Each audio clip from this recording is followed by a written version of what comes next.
The information featured in this program is general in nature and therefore should not be relied upon. Guests appearing on the program may have commercial arrangements with some of the companies mentioned. Before making any investment, insurance or financial planning decisions, you should consult a licensed professional who can advise whether your decision is appropriate for you. Property Success is proudly supported by Destiny, empowering property investors to achieve property success for almost 20 years.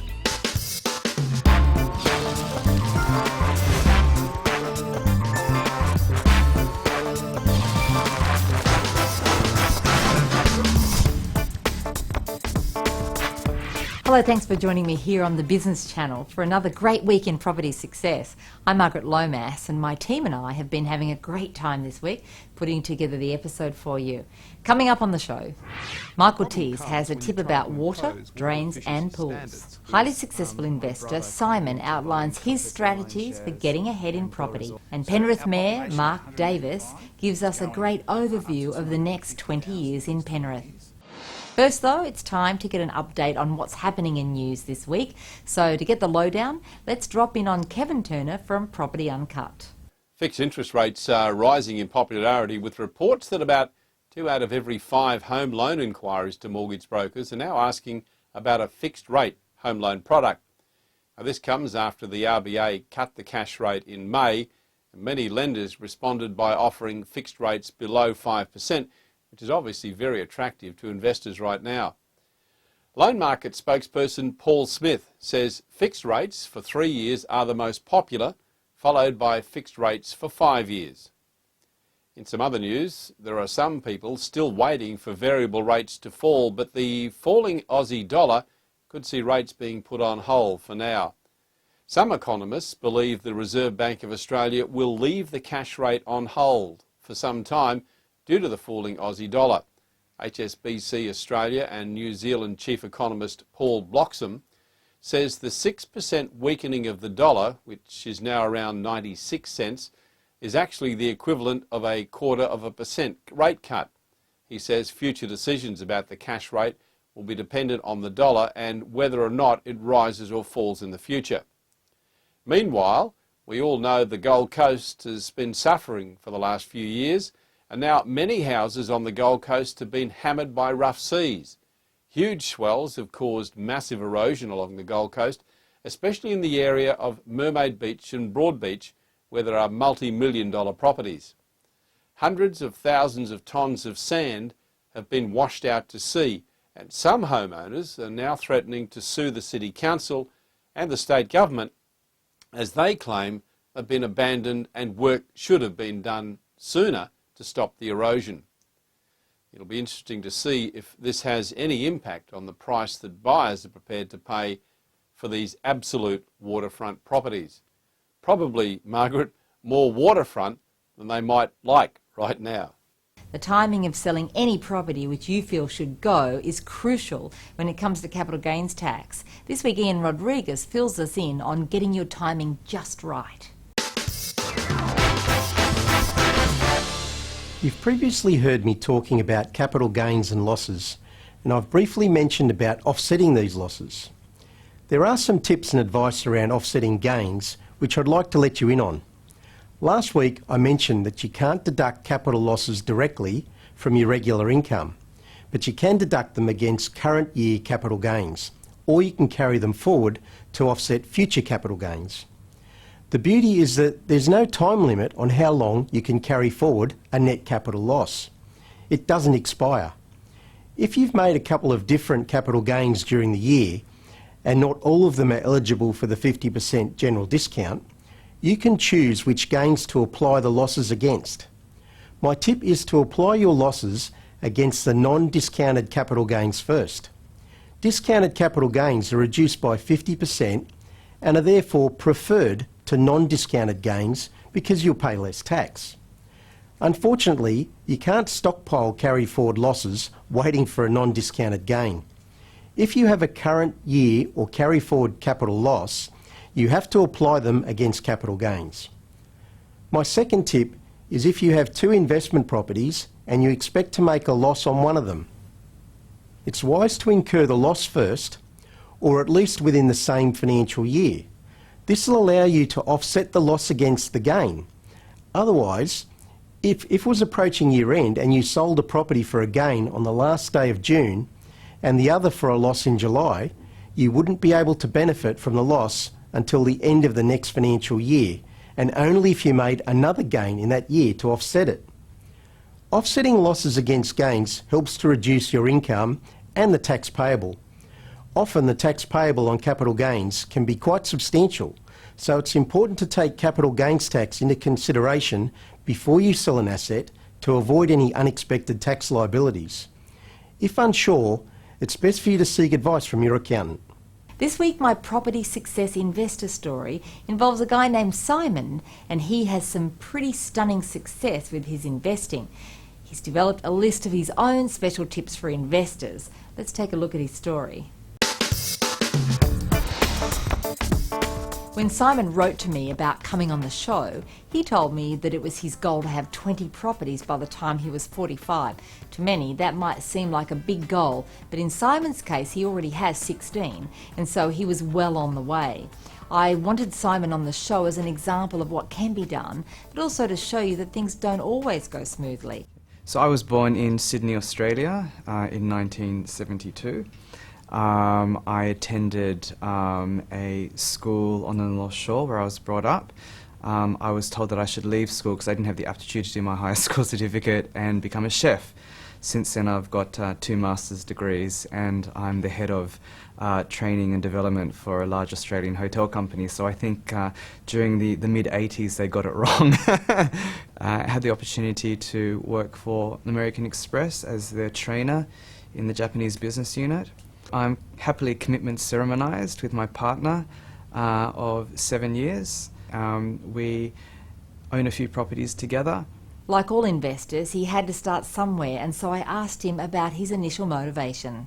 My brother conned me into buying Compass Airline shares and Bell Resources, the Allen Bond company, and I lost, it was only like $1,000 at the time when they both collapsed, and I'm glad I lost only that amount at such an early age because I learnt my lesson early that I hate shares, absolutely detest them. So back in about 93, 94 when I just first went to Japan, I was earning quite good money over there and I saved for my first deposit, and my mum and dad chose the first property for me to purchase. It was a 1-bedder in Top Ryde, which I kind of wish I still had.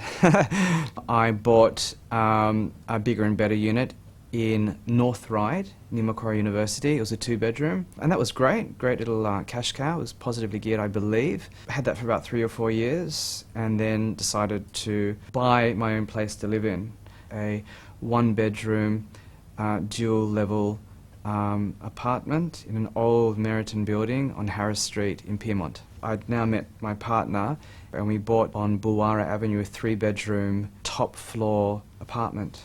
But we sold it a year and a half later for a whopping profit, ridiculous profit.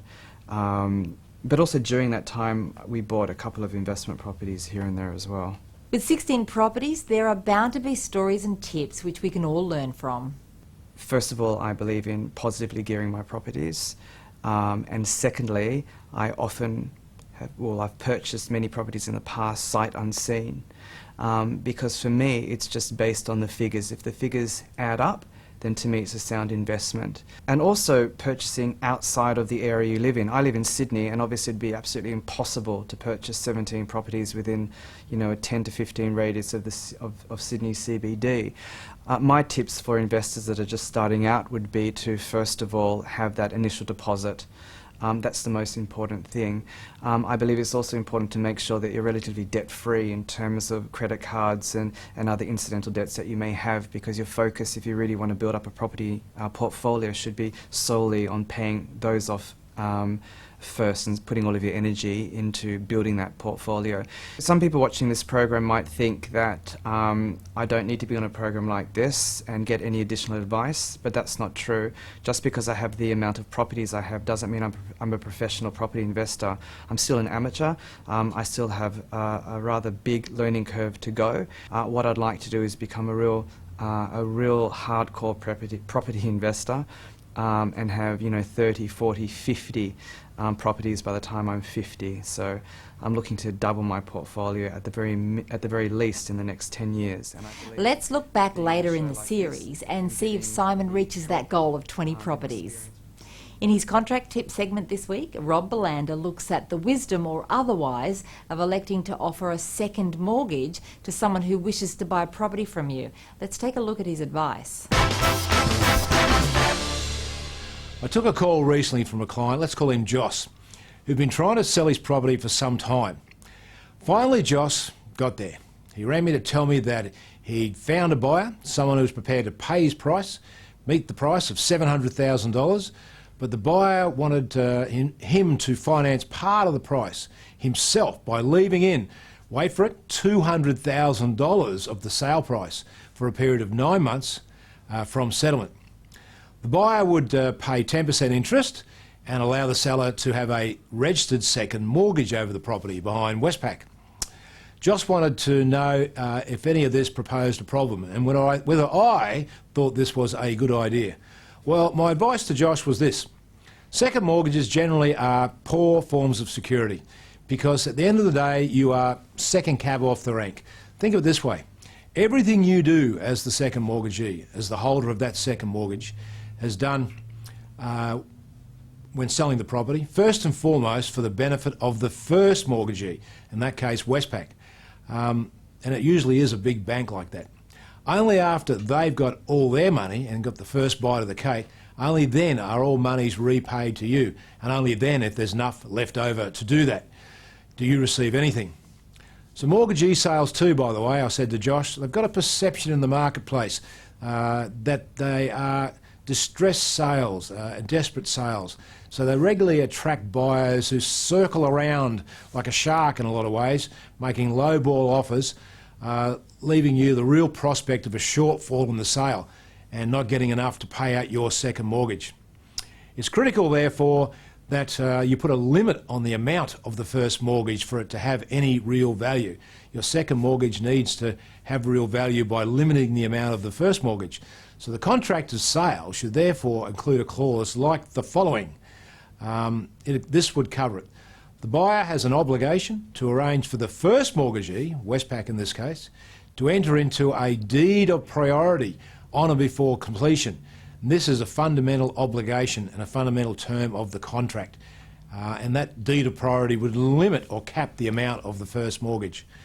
So my advice therefore to Josh is be very careful in entering into any contract where vendor finance is required. I definitely think twice before allowing someone to buy one of my properties unless they can finance the entire deal on their own and with the help of their bank. Coming up, we head to Penrith in New South Wales, and later in the show, I answer a viewer email about insurances. Property Success viewers have a chance to win a 6-month subscription to leading property investment magazine, Smart Property Investment. Specifically aimed at helping investors make informed buying decisions, it's a must for every property investor. Each month you'll find a host of focused features, state and suburb reports, property hotspots, plus expert insights and analysis from some of Australia's top property commentators. Everything you need to keep ahead of the pack when it comes to building your portfolio. To be in the running for the 6-month subscription, visit the website, enter your details and tell us in 10 words or less why you want to win. The most original entry takes the prize, and a new winner will be announced every week.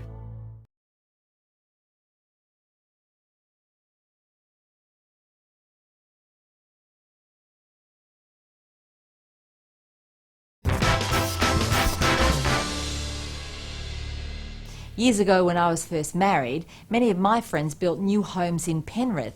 It seemed so far away back then, but that's all changed now, and so I wanted to get the latest information about this area from Mayor Mark Davis. Let's first take a look at Penrith.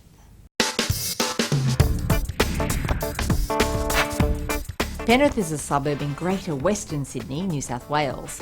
It's located 50 kilometres west of the Sydney Central Business District and lies east of the Nepean River. The Penrith area was recently designated a regional city under the New South Wales Metropolitan Strategy. Penrith is a highly attractive natural setting situated adjacent to the picturesque Hawkesbury River at the foot of the Blue Mountains.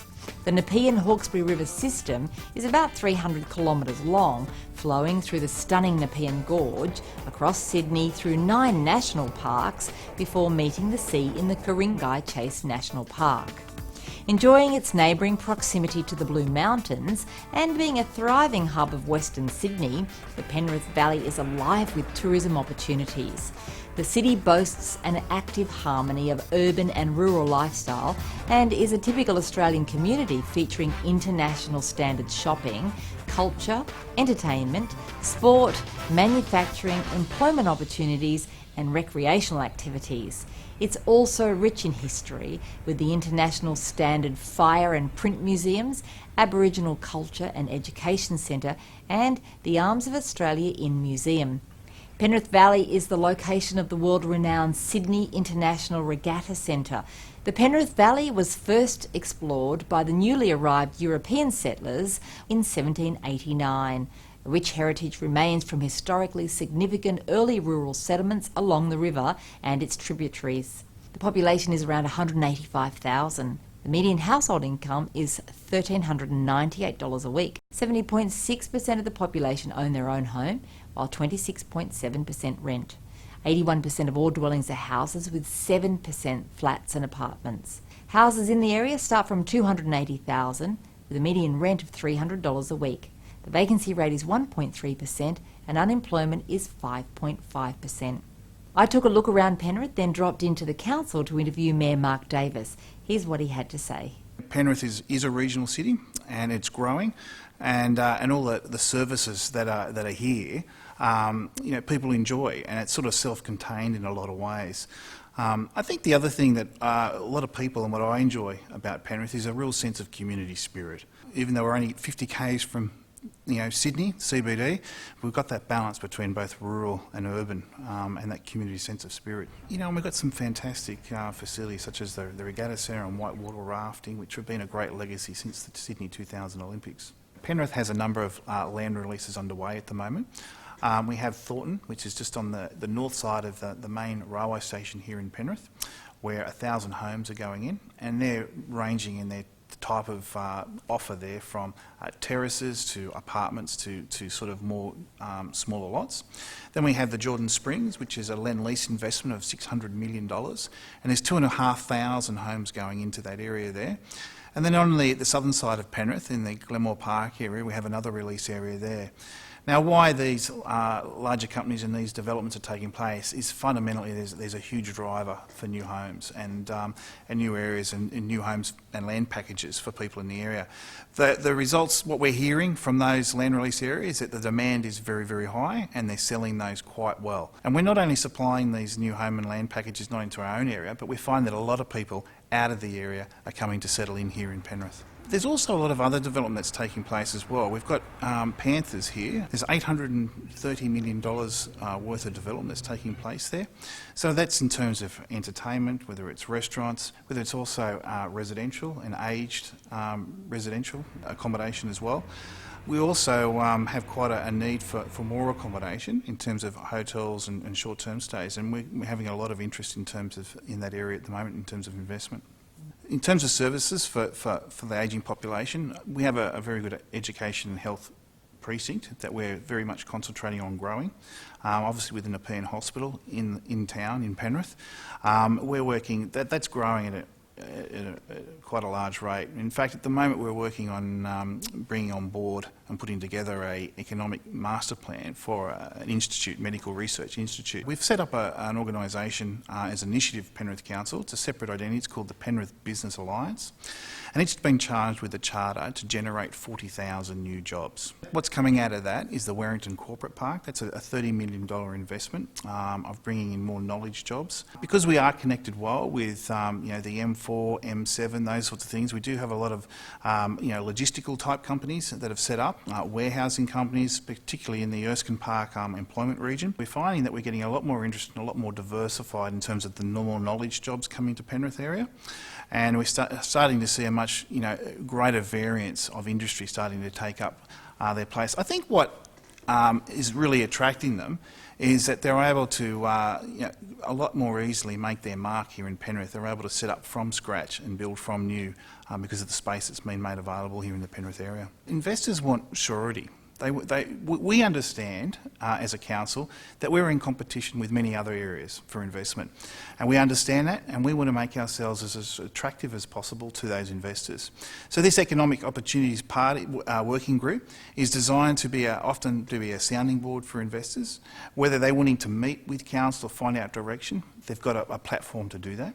If there's blockages or if there's some areas there that we need to work through, that's the facility, that's the area that we can bring the investors, developers in, work through those issues and get some quick outcomes.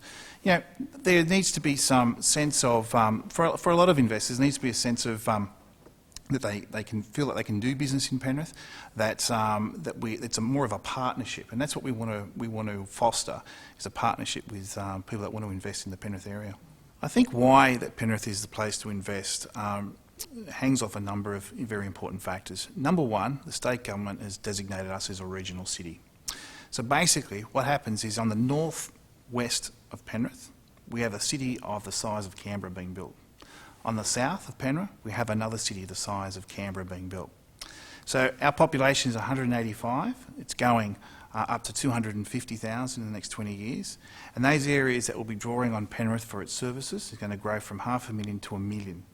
So when you're talking about investment, demand for services, for housing, those sorts of things, when you're designated as a regional city, I think it's certainly going to be a place where people are going to want to invest.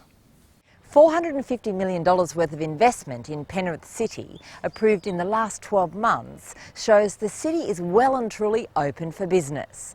The investments include building new houses, significant renovations on old homes, small business, large national and multinational businesses, and infrastructure.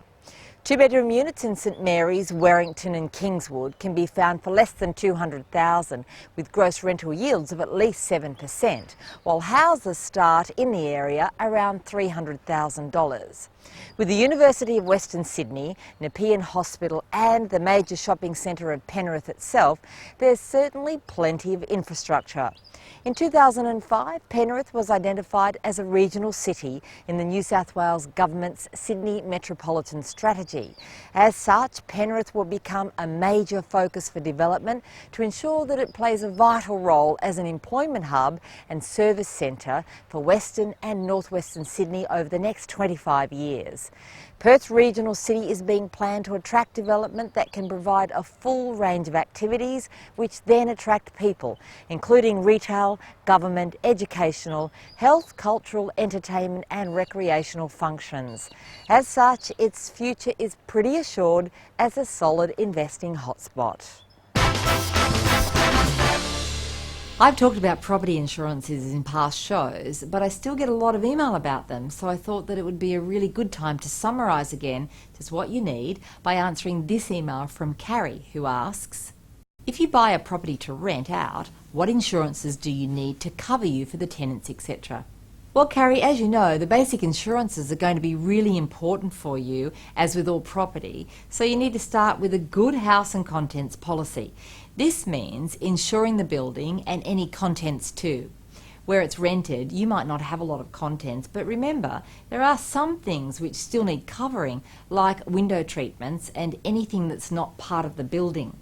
A lot of people think that they don't need to cover the building if it's a strata title property, since the body corporate always has building cover, but that's not entirely true. You still need that gap insurance to cover parts of your property which is not considered common property, so anything inside your four walls. In addition to that, you'll need landlord's insurance. Now, this insurance will cover damage caused by a tenant, an amount for public liability, loss of rent if the damage renders your property uninhabitable, the costs of pursuing a tenant through a tribunal for unpaid rent. It won't cover loss of rent though through periods of normal vacancy, but that's something that you should be planning for before you buy anyway.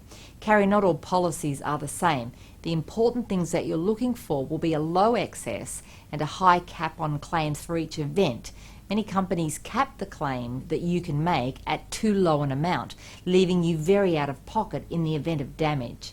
Shop around and don't just take the cheapest option. A few dollars more might save you thousands in the long term, and remember, the cost of insurance is tax deductible. If you also have a question for me and you'd like to receive a copy of one of my books, just send it to me at questions@pswml.com.au. If I read out your email on the show, the book will be coming to you as long as you email your address to me. It's been a great show, but there's a few minutes left, so let's go to Michael Tees, who's waiting by with some information about water, drains and pools. In a strata community, where water is centrally metered and paid by the owners' corporation, water usage is a critical issue in keeping levies down.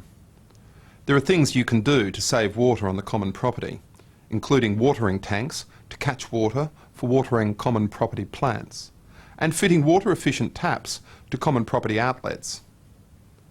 Even just fixing a dripping tap will make a difference. The problem comes when you try to impose water efficiency standards within lots. Recent studies show 39% of all water used and metered for payment by the owner's corporation is used by lot owners in taking showers. Bylaws for short showers are not likely to be popular or upheld. You might, however, consider a bylaw to compel the installation of water-efficient taps and shower heads. Such a bylaw hasn't been tested in the courts yet, but as the owner's corporation is paying for the water, there is a case that the compulsory installation of water-efficient shower heads and taps has a sufficient nexus with the common property and shared facilities as to enliven the bylaw-making power. As to drains, each lot owner owes the other a duty not to do anything that might cause a blockage. Conduct inconsistent with this duty will be a breach of the bylaws not to damage common property. However, good luck trying to find conclusive evidence of this and enforcing the bylaws. The best that you can do is run a good information campaign about what sort of things cause problems. Swimming pools result in a particular responsibility to users and neighbours to ensure they are adequately kept and fenced to guard against dangers for local children. Famously, the owners of a motel were held liable for a breach of safety legislation when a 13-year-old boy was electrocuted while trespassing and using the pool at night with his mates. He was a known offender and stepped on an exposed pool filter wire when retrieving a ball he and his mates were throwing in the pool. There's a helpful fact sheet on water, drains and swimming pools on my website, teeslawyers.com.au. And that's the end of this show. Of course, I'll have more next week, a town spotlight trip to Bondi, as well as more of the same great tax and legal tips and tricks. You can follow me on Twitter, Margaret Lomas AU, and if you go to my website, destiny.com.au, you can subscribe to my free monthly newsletter, which is full of more investment tips and news. And for some really great quality education, why not come and see me at the Sydney Home Buyer Show coming up on the 19th, 20th and 21st of July. It's at the Darling Harbour Convention Centre, and as well as tons of great exhibitor information, there's an entire list of great speakers too. I'll be at our Destiny stand so that you can come and personally ask me your questions. If you'd like a free ticket, go to my website destiny.com.au and click on the Home Buyer logo on my homepage, and I hope to see you there. Thanks for being here, have a great week, and I'll see you next Saturday.